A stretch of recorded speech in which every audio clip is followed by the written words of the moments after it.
দেশজুড়ে তীব্র বিদ্যুৎ সংকটে যখন সাধারণ মানুষের জীবন অতিষ্ঠ, ঠিক তখনই বিদ্যুৎ খেকো অটোরিকশার অবাধ চার্জিংয়ে জাতীয় গ্রিড থেকে প্রতিদিন উধাও হয়ে যাচ্ছে মেগাওয়াটের পর মেগাওয়াট বিদ্যুৎ।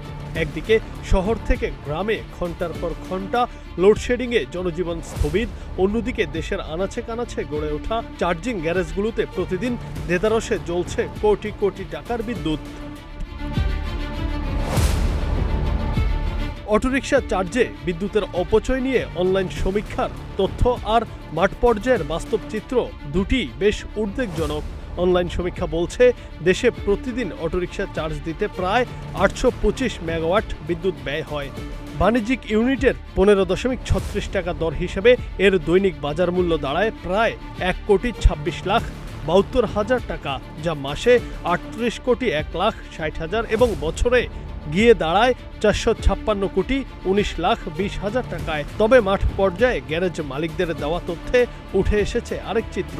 20টি রিকশা চার্জ দিতে সপ্তাহে 3,500 টাকা খরচের হিসেবে দৈনিক ব্যয় 500 টাকা হলেও সারা দেশের প্রায় 60 লাখ রিকশার পেছনে প্রতিদিন খরচ হয় প্রায় 1.5 কোটি টাকা। সেই হিসেবে কেবল বৈধ মিটারে অটোরিকশা চার্জ করতেই প্রতি মাসে 45 কোটি এবং বছরের শেষে প্রায় 540 কোটি টাকার বিদ্যুৎ পোড়ানো হচ্ছে।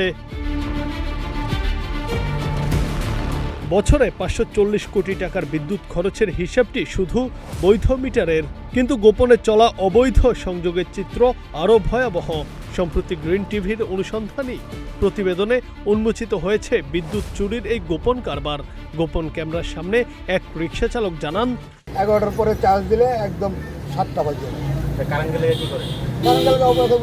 মানে 8-9 ঘন্টা না দিলে 4টা ঘন্টা যেমন লাগে। 8 ঘন্টা চার্জ দিলে মনে করেন ম্যাক্সিমাম 11-12 120 টাকা বিল নেয়। এখন গ্যারেজ ভাড়া না মিটার করা।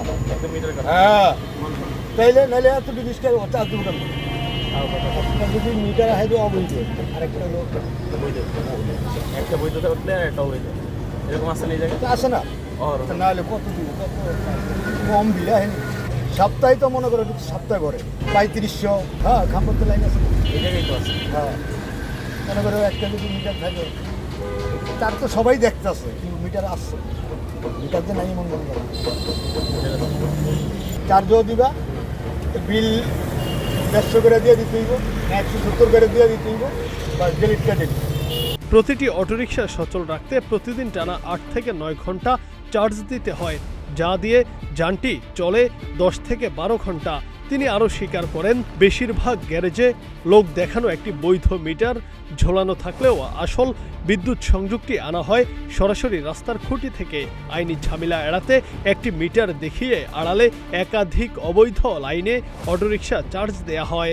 সাধারণ গ্রাহকরা যখন বৈধ মূল্য দিয়েও বিদ্যুতের ন্যায্য সেবা না পেয়ে ভোগান্তিতে পড়ছেন, তখন প্রশাসনের নাকের ডগায় সক্রিয় রয়েছে এই অবৈধ চার্জিং সিন্ডিকেট। একদিকে জাতীয় সম্পদের বিপুল অপচয়, অন্যদিকে কোটি কোটি টাকার রাজস্ব ফাঁকি।